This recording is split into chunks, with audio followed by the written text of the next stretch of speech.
आज की story black magic के ऊपर होने वाला है, जिस वजह से मेरी मम्मा को बचपन से ही उनके पापा यानी कि मेरे नाना जी को खोना पड़ा। सो फ्रेंड्स, क्या जलन, हसद यानी कि लालच एक इंसान को इतने हद तक नीचे गिरा सकता है? एक औरत जिसको हम माँ, बहन, बेटी बोलते हैं। कुछ लोग तो कहते हैं कि मर्दों से ज़्यादा औरतों का दिल बहुत कोमल यानी कि सेंसिटिव होता है। बट इस केस ने तो मुझे कुछ अलग ही सिखाया कि मर्द ही नहीं, एक औरत भी अपने ईर्ष्या, लालच और जिद के कारण कुछ ऐसा किया जिस वजह से पूरा गांव वालों को अपने जान से हाथ धोना पड़ा। आज की स्टोरी बहुत ही स्कैरी होने वाली है फ्रेंड्स। लिटरली मैंने भी जब मम्मा से ये स्टोरी सुना, मुझे भी गूज़बम्प्स आने लगी। क्या ब्लैक मैजिक इस तरह होता है?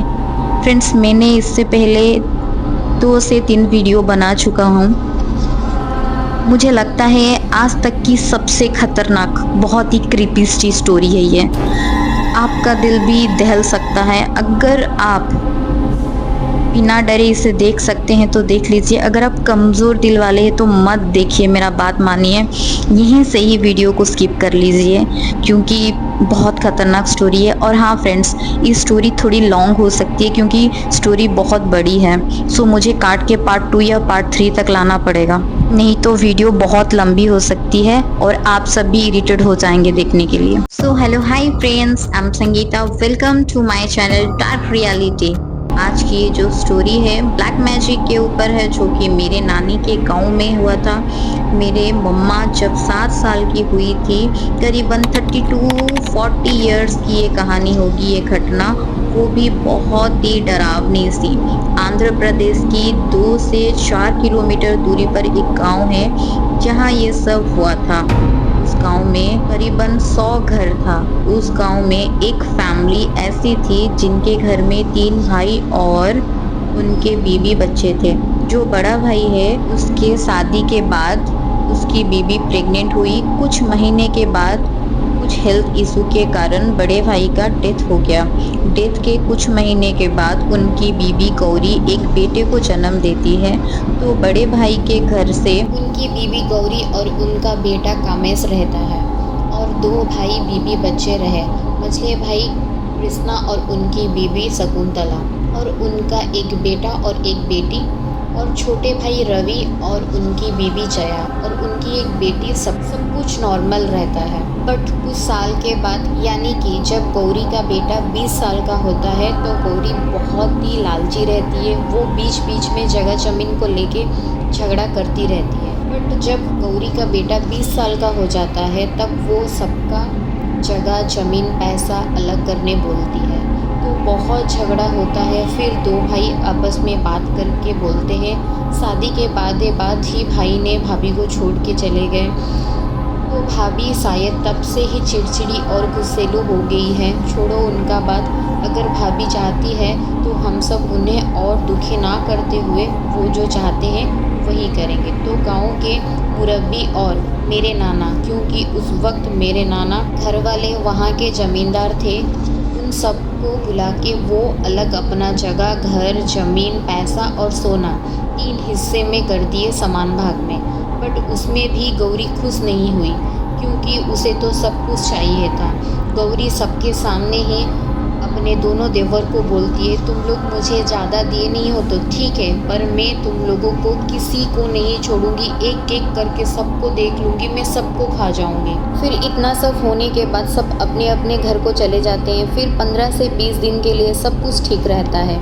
उसके बाद सडनली एक दिन गौरी का तब बेटा कामेश, उसका तबीयत अचानक से ख़राब होता है। उसका लैट्रिन और बाथरूम बंद हो जाता है और पेट बहुत ज़्यादा फूल जाता है और वो आधे रात को ही अचानक से पेट दर्द के कारण इस दुनिया को छोड़ के चला जाता है, यानी कि उसका डेथ हो जाता है। पर उसकी माँ गौरी, उसके चेहरे पर एक जरा भी सिकन या फिर वो दुखी है, उसके दिल में कुछ तकलीफ़, कुछ भी ज़रा नहीं था। गांव वाले उसकी माँ को नोटिस किए और फैमिली वालों ने भी। फिर सोचे शायद गौरी के पास जीने के लिए एक ही सहारा था, उसका बेटा, वो भी चला गया। उसी के लिए वो शायद पत्थर पलट चुकी है और इमोशनल लेस हो गई है। फिर फैमिली मेम्बर्स और गांव वाले मिलके उसका अंतिम संस्कार कर देते हैं। फिर सब अपने अपने रास्ते। बट फ्रेंड्स, यहाँ स्टोरी ख़त्म नहीं होता है, यहीं से ये कहानी शुरू होती है, वो भी बहुत ही डेंजरियस, बहुत ही क्रीपी सी स्टोरी होने वाली है आगे। ये अभी भी टाइम है फ्रेंड्स, अगर आप कमज़ोर दिल वाले हैं, यहाँ से स्टोरी देखना बंद कर दीजिए, स्किप कर दीजिए, क्योंकि यहाँ से बहुत ख़तरनाक होने वाला है ये स्टोरी और सीरियल किलर टाइप स्टोरी होने वाली है। कामेश जाने के बाद एक एक करके हर घर से एक लाश जाने लगी, वो भी स्टेप बाय स्टेप, एक घर के बाद एक घर। कामेश जाने के ठीक 1 महीने में उनका चाचा का घर, मतलब गौरी के साइड में उनका चाचा का घर था, उनके घर के साइड में। तो कामेश के बाद कामेश के मझले चाचा कृष्णा, उनका भी सडनली डेथ होता है। उनका कुछ भी बीमारी नहीं होता है, वो भी खा पी के अपना आराम से बैठते हैं। सडनली उनके चेस्ट में थोड़ा पेन होता है, तो पानी पी के सोते हैं। तो सुबह उठ के देखते हैं तो उनके चाचा और नहीं रहते हैं, वो भी इस दुनिया को छोड़ के जा चुके रहते हैं। उनके डेथ के ठीक 1 महीने के बाद उनकी बीबी शकुंतला, वो भी नॉर्मल थे, बस उनके सर में थोड़ा सा दर्द हुआ और उसके 1 घंटे में उनका भी डेथ हो गया, वो भी साइलेंटली फ्रेंड्स, ना कुछ बीमारी या फिर और कुछ। फिर भी वो इस दुनिया को छोड़ के चले गए, सिर्फ और सिर्फ सर दर्द के कारण। क्या फ्रेंड्स ऐसा हो सकता है? ये नॉर्मल था, फिर भी उनका डेथ हो गया। उनके डेथ के फिर 1 महीने में उनके घर के साइड में गौरी का छोटा देवर रवि, उनका घर था। वो रवि सबके तरह उनका भी पाली आया, वो भी नॉर्मल थे, उन्हें भी कुछ नहीं बीमारी था। वो अपना काम दाम ख़त्म करके खा पी के सोए, सुबह देखो तो उनका डेथ हो चुका था। फिर रवि के डेथ के 1 महीना हुआ कि नहीं, उनकी बीवी जया, उनको 2 बार लाल लाल उल्टी हुआ और उसके बाद जया भी इस दुनिया को छोड़ के चली गई। जया के डेथ के 1 महीने में फिर उनके घर के साइड में एक घर था, उनके घर में हस्बैंड वाइफ दोनों रहते थे। तो आप सबको पता चल गया होगा, गांव सब में इवनिंग के टाइम में घर के बाहर वरांडे में बैठ के अपना बातचीत करते हैं, कुछ स्नैक्स वगैरह खाते हैं या तो फिर और भी कुछ, सब मिलके बातचीत करते हैं। तो वो हस्बैंड वाइफ जो थे, उनका पति, वो भी अपने वरांडे में बैठा तो वहीं से गिरा और सडनली गिरते ही उनका डेथ हो गया। उस आदमी के डेथ के 1 महीने में उनके घर के साइड में और एक घर था जिसमें 2 बूढ़ा बूढ़ी रहते थे। कहाँ उन दोनों में बहुत प्यार था, वो दोनों जहाँ जाते थे एक साथ जाना आना करते थे। वो दोनों अपने घर से मिठाई बना के बाहर जाके बिक्री करते थे। उस दिन भी वो दोनों मिठाई बनाकर मार्केट गए हैं बिक्री करने, तो उस दिन थोड़ा जल्दी मिठाई ख़त्म होने लगा। तो वो बूढ़ी औरत अपने घर आती है कि कुछ खाना बना के, थोड़ा सा कुछ मिठाई बना के लेके अपने पति के पास जाएगी, ये सोच के घर को आती है। तो पर वो क्या जानती थी उसके साथ ये सब कुछ होगा, पर वो अपने पति के पास वापस और नहीं जा पाएगी, उसे ये नहीं पता था। क्योंकि खाना बनाने के बाद जब मिठाई बनाती है उसके बदन में आग लग जाता है। फिर वो बूढ़ी औरत बिना कोई आवाज़ ना चिल्लाए वो अपना काम करती रहती है। गांव में सब घर इतना लग लग के रहने के बाद भी किसी को कुछ पता नहीं लगता है, बाहर धुआं आता है, पर गांव में सब सोचते हैं हाँ उनके घर में हर टाइम मिठाई बनता रहता है, तो शायद आज शायद ज़्यादा कुछ बनता है तो धुआं ज़्यादा होता होगा। जब हद से ज़्यादा धुआं हुआ तो सब आके देखने लगे कि आज इतना ज़्यादा क्यों धुआं होता है। जब आके देखते हैं तो वो बूढ़ी औरत 70% तक जल चुकी थी फ्रेंड्स, फिर भी ना कोई आवाज़, ना तड़प, ना कुछ, ना वो हिलती थी ना डुलती थी, वो अपना आराम से काम अपना करती पड़ी है। तो गांव वाले डर जाते हैं और घर भी उनका जल चुका है।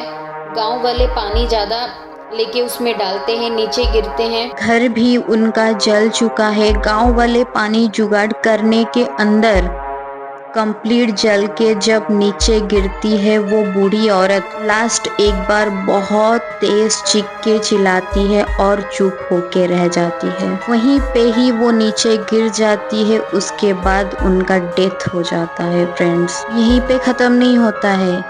इस बूढ़ी औरत के डेथ के बाद, यानी कि फिर से और एक महीने के बाद उनके घर के साइड में और एक घर रहता है, जिस घर में हस्बैंड वाइफ दोनों रहते थे। तो वो आदमी अपना ड्यूटी ख़त्म करके रात को घर को रिटर्न होता है। वो अपने घर के बाहर ही हुआ तो उनके घर के बाहर कोई इतने ज़ोर से चिल्लाता था तो वो आदमी अपनी बीवी को आवाज़ लगाया, जल्दी गेट खोलो, बाहर कोई इतने ज़ोर चिल्ला रहा है, मेरा कान फट रहा है।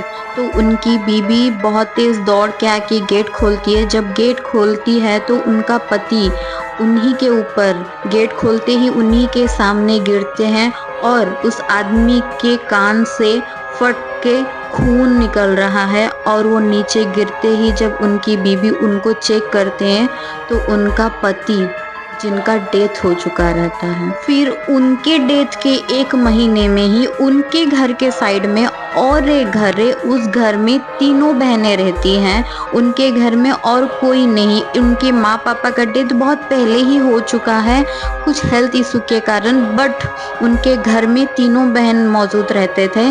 सबसे छोटी वाली जो बहन थी उसका ना कोई लव का चक्कर रहता या फिर कुछ इशू रहता है, लेकिन फिर भी वो छोटी वाली बहन जो रहती है वो जहर खा के मर जाती है। फिर उसके डेथ के कुछ महीने, यानी कि एक महीने, कुछ महीने तो यहाँ पे नहीं है क्योंकि हर महीने हर किसी के घर से एक एक लाश जाता था। तो उन्हीं के घर से दो दो लाश जाती है फ्रेंड्स, एक उनकी छोटी बहन की और उसके एक महीने में उनकी मझली बहन का डेथ होता है, वो भी फांसी लगा के। उसका भी ना कोई लव का केस रहता या फिर उसका कुछ पर्सनल इशू रहता है, कुछ भी नहीं रहता है फ्रेंड्स। वो अपने आप ही फांसी लगा लेती है। उसके बाद उनका भी डेथ हो जाता है। उनके डेथ के फिर एक महीने में मेरी मम्मा, मतलब मेरे नाना का घर फ्रेंड्स, उनका घर आता है। मेरे नाना जी शाम को खा पी के, फ्रेंड्स आपको इतना तो पता होगा गांव में बहुत जल्दी खा लेते थे और खा पी के जल्दी ही सो जाते थे।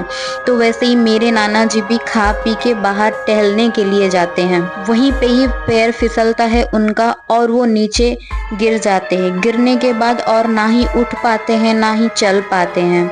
उन्हें गांव वाले पकड़ के घर को लेके आते हैं। फिर धीरे धीरे करके उनका पेट फूलने लगता है। सेम वैसे ही होता है जैसे कि गौरी का बेटा कामेश, उसका जैसा पेट फूलने लगता है, वैसे ही मेरे नाना जी का पेट धीरे धीरे होके फूलने लगता है। उसके बाद उनका भी उसके जैसा लैट्रिन और बाथरूम मेरे नाना जी का बंद हो जाता है फ्रेंड्स। Oh my God. उसके बाद फिर मेरे नाना के घर वाले, मतलब मेरे नानी और गांव वाले बहुत डर जाते हैं क्योंकि वहाँ के तब वो जमींदार हुआ करते थे।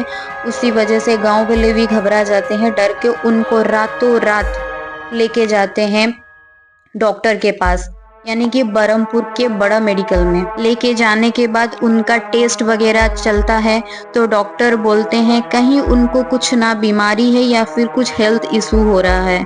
सब रिपोर्ट नॉर्मल है। उसके बाद भी अगर ऐसा रहता है तो इनका ज़्यादा देर तक बचना पॉसिबल नहीं है। तो उसके 2 घंटे बाद नाना जी थोड़े नॉर्मल होने लगते हैं। डॉक्टर भी बोलते हैं अब थोड़ी ही देर में आप उन्हें घर ले जा सकते हैं। इतना बोल के डॉक्टर गए हैं। उसके बाद मेरे नाना जी बोलते हैं देखो बाहर देखो, सब गौरी भाभी और उनका बेटा कामेश मुझे लेने आए हैं। घर वाले बोलते हैं ये क्या बोलते हैं, शायद तबीयत खराब होने के कारण कुछ बहका बात करते हैं। बस इतना बोलते ही उसके 2 से 4 मिनट के अंदर साइलेंट होके रह जाते हैं। और उनको मेरे नाना जी को मेरे नानी जी जितना भी उठाने का कोशिश करते, उनको जितना भी हिलाते मेरे नाना जी और ना हिलते हैं ना डुलते हैं, बस साइलेंट होके रह गए हैं। तो नानी जी दौड़ के जाके डॉक्टर साहब को बुलाते हैं। डॉक्टर आके चेक करते हैं तो बोलते हैं कि आपके पति और नहीं रहे। वो साइलेंट होके रह गए हैं, नहीं उनको देखिए कुछ हुआ नहीं, अभी तो बात करे हैं। उसके बाद डॉक्टर बोलते हैं कि नहीं इनका डेथ हो चुका है। तो फ्रेंड्स आज के लिए इतना, क्योंकि वीडियो 15 मिनट से भी ऊपर हो चुका है। स्टोरी अभी ख़त्म नहीं हुआ है और आगे भी और भी ज़्यादा इंटरेस्टिंग चीज़ निकल के आने वाला है, जैसे कि मैं आप सबको स्टोरी के स्टार्टिंग में बोल चुकी हूँ। So please keep watching the second part and subscribe to my channel. So friends रात का करीबन 1 बज चुका है। So take care and good night.